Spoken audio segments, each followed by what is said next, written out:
What is going on, people of YouTube? My name happens to be Kurtyoy, and I'm back with a pretty random video. On the off, I thought I should record it, so I thought, why not? I actually am going to record it. So basically, I think it was Michelle that mentioned to me, I was doing better, and she said she would put a bet on, or something like that, and I said, oh, okay then.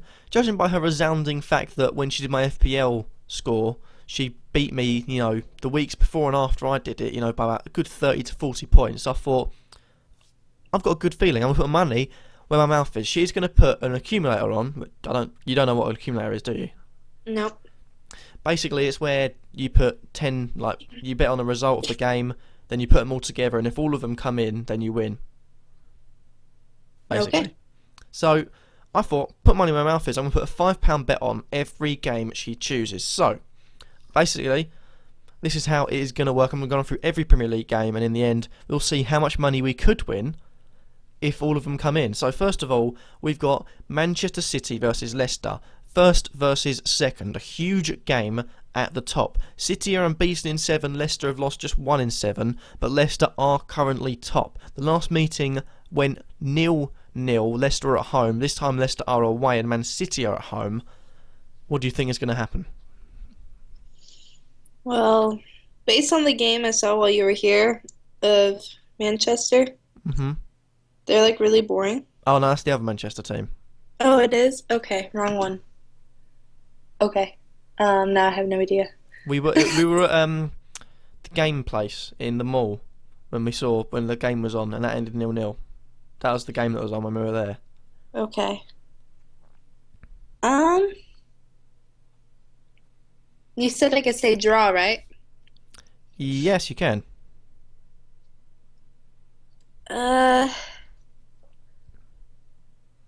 Yeah, I'm going to say draw. Draw, right? Okay, the first result you're going for is a draw. Next up, we've got Aston Villa at home against Norwich away. Now, if you're looking at the table, Aston Villa are 20th, Norwich are 17th. Not good form from either of them. If we go on to their little stats page, the last time they played, Norwich won 2-0, however they were at home. In Norwich's last 5 games, they haven't picked up a single point, whereas Villa, in their last 5 games, they've grabbed 1 win, 2 draws and 2 losses. However, the only win was against a team in a lower division. How do you feel like this one's going to go? So basically, they're 2 teams that suck? If you want to put it like that, then yeah, I suppose. I don't know. When you were describing it right now, it kind of sounded like Norwich was the underdog, and I like underdogs, so...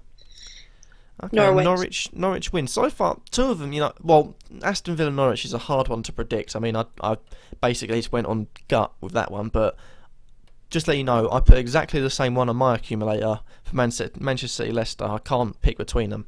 Anyway, next we are moving on to Liverpool at home versus Sunderland away. Now, this one is quite a strange one because Liverpool have won 4 of their last 5 meetings. I'm looking at it, Liverpool are in quite a bad shape at the moment. However, Sunderland have played very poorly recently. Liverpool have scored a lot of goals, including 5 goals against a team like Norwich, and they sit in a decent position in the table. Liverpool, they're sitting around 8th, and Sunderland are 19th. Your guess, please.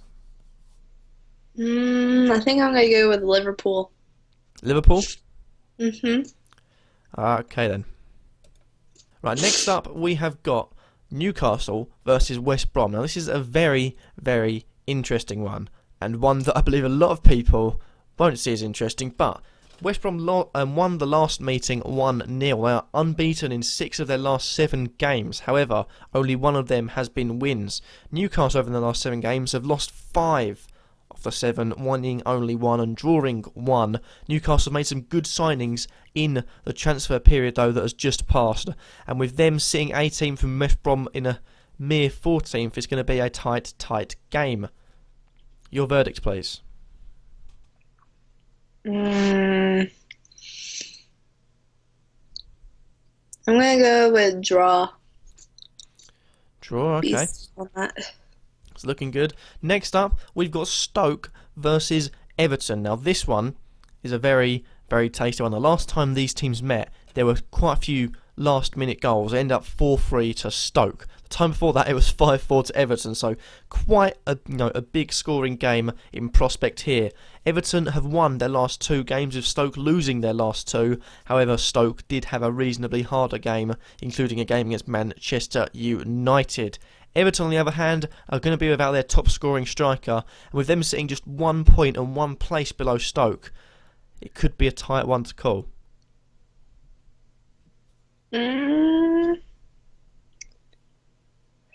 What were the names? Everton, you said? Stoke are playing at home and Everton are away. Okay.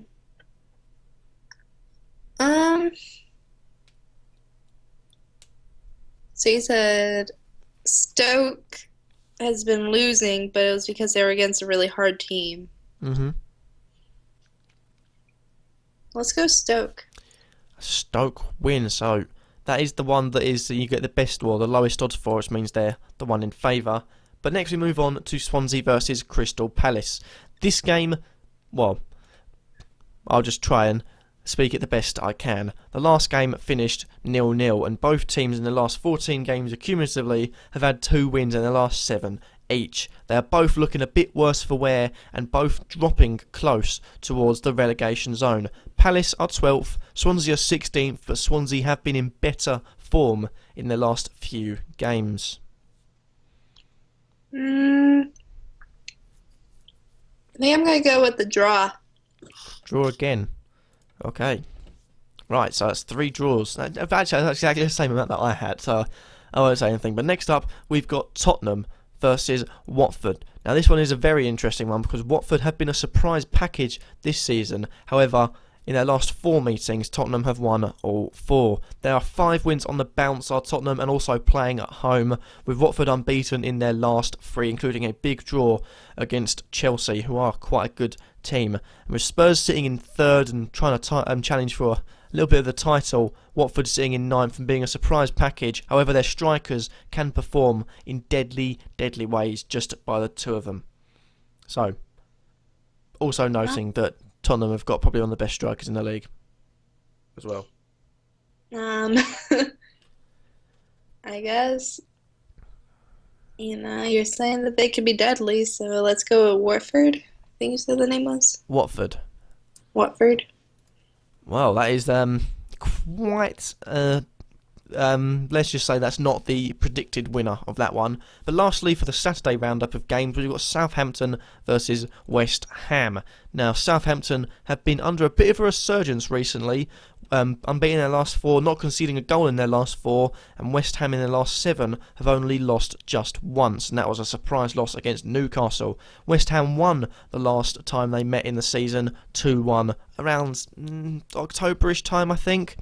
And with the teams being basically next to each other, 6th and 7th, 6th for West Ham, 7th for Southampton, it could be quite a tight game.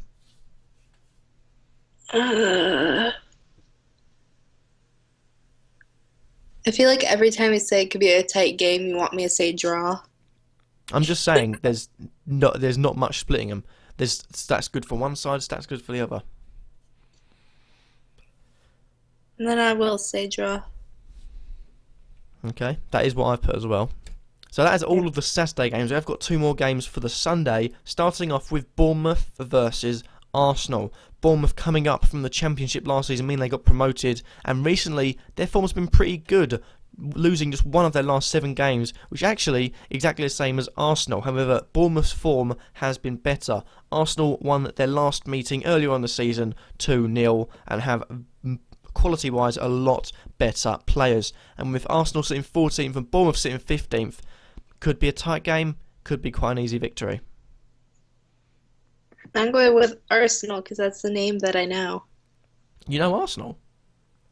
Well, I remember hearing it a lot from you, so I know the name. Oh, okay. And I feel good about it. I feel good. Okay. And lastly, we've got what last year, maybe, or the year before, could have been a title challenging fixture. Now, it's just another one of those fixtures. Chelsea versus Manchester United. This is a game that you watched with me. Well, I say you tried to watch, but I don't blame you for walking out because it was horrifically boring. But last time they met, it was surprisingly 0-0. However, since then, both teams have pushed on a bit in, being exciting. Man United have scored more goals, as to have Chelsea. Their last meeting, of course, was 0-0. Man United haven't won against Chelsea in their last 5 meetings. Chelsea are unbeaten in their last 7, winning 4. And United have won 5 of their last 7, losing just once and drawing once also. This game is a bit weird because Chelsea would usually be up the top with Man United. However, they sit in 13th with United in 5th. But Tides could turn with this performance. Slash game, I meant to say. I think I'm going to go with Chelsea because that's your mom's team. Chelsea. Right, okay, so that is all the games you've picked. So you've got Manchester City versus Leicester as a draw, Aston Villa versus Norwich as a Norwich away win, Liverpool versus Sunderland, Liverpool winning at home, Newcastle versus West Brom is a draw, Stoke versus Everton as a Stoke win, Swansea versus Crystal Palace as a draw, and then you've got Watford picking up a surprise away victory against Spurs, a draw between Southampton and West Ham, then you've got Arsenal winning away against Bournemouth, and Chelsea winning at home in the last game of the weekend against Manchester United. Are you happy? Yes. Okay, so, although you can't see this bit on the screen because I cropped it out, if we put a £1 bet on this, if all this comes in, a £1 bet gets you £72,349. Well, damn. So if I put a £5 bet on this, like I said I would, if all these come in, this gets £361,748. Well, I like it. I want it. So there we go. The bet is going to be placed, and the bet has now been placed. I've got 10 folds, £5 accumulator that could bring me £360,000. Thank you all for watching. If you like this video, then leave a like. Let me know what you think about my girlfriend's suggestions. Some of them were surprisingly good. Some of them, there's a reason why it's that high. But I'll say no more. Remember to like the video, comment all your suggestions, and subscribe if you feel like I'm worthy. Any last words, Michelle? Bye! Peace.